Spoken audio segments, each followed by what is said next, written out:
Direktur BUMD Tata Tunak Berkah Hesti Rahayu pada Selasa 5 April 2023 telah menghadiri undangan Komisi 2 DPRD Lombok Utara terkait isu tentang dirinya mundur dari jabatan. Rapat yang digelar di Aula Sidang DPRD pada Selasa pagi tersebut dihadiri Ketua DPRD, Wakil Ketua 1, anggota Komisi 2, hadir juga Direktur Utama BUMD dan sejumlah anggotanya. Beginilah suasana di ruang sidang pada saat anggota Komisi 2 meminta serta mendengar penjelasan terkait BUMD dari yang bersangkutan. Ketua Komisi 2 DPRD Lombok Utara menilai BUMD perlu melakukan komunikasi secara intensif dengan DPRD termasuk pemerintah terkait hal tersebut. Sebab dari awal seyogianya 30% penyertaan modal harus diberikan kepada BUMD oleh pemerintah. Tetapi dari tahun ini, pemerintah daerah baru mampu memberikan anggaran 1 miliar. Komunikasi secara intensif, termasuk dengan DPR dan pemerintah daerah.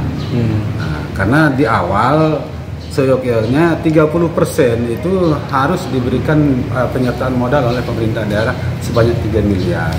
Tapi pemerintah daerah sesuai dengan kemampuannya hanya baru bisa memberikan 1 miliar. Artinya keberpihakan ini yang kurang dari Pemda, seperti itu. Nah, inilah bagian dari kelemahan kita bersama. Termasuk apa hasil rapat kita tadi kan memang inilah kekurangan yang memang sama-sama kita harus akui. Ya. Karena pertama ya kondisi keuangan daerah. Tetapi alhamdulillah dengan 1 miliar bisa beroperasi sampai 3 tahun.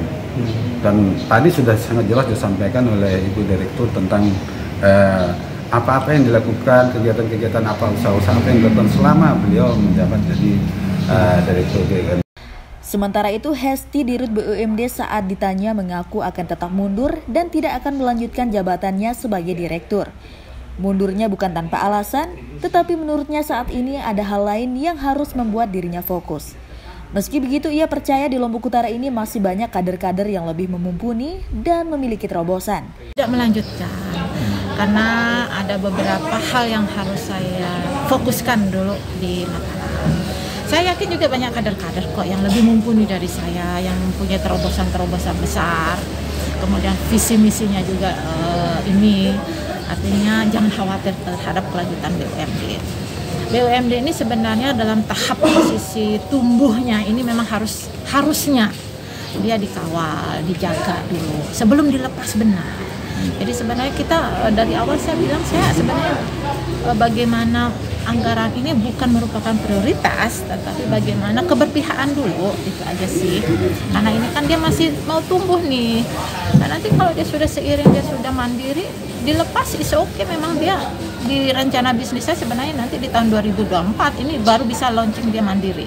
Artinya selama ini tidak ada keberpihakan berarti? Sebenarnya ada, cuma mungkin fokusnya karena memang namanya Pemda itu kan banyak hal yang harus dipikirkan, harus banyak hal yang dibagi. Mungkin terlewatkan sedikit lah. Jadi tidak melanjutkan lagi ini karena alasan itu. Saya sudah habis. Gitu. Yes. Dengan support DPR sekarang ini masa tidak masih mau memperpanjang? Oke lah. Cukup tetap ada pendirian. Ya, insya Allah saya balik lagi ke dunia kampus. Tim Liputan Samalas TV mengabarkan. Ya.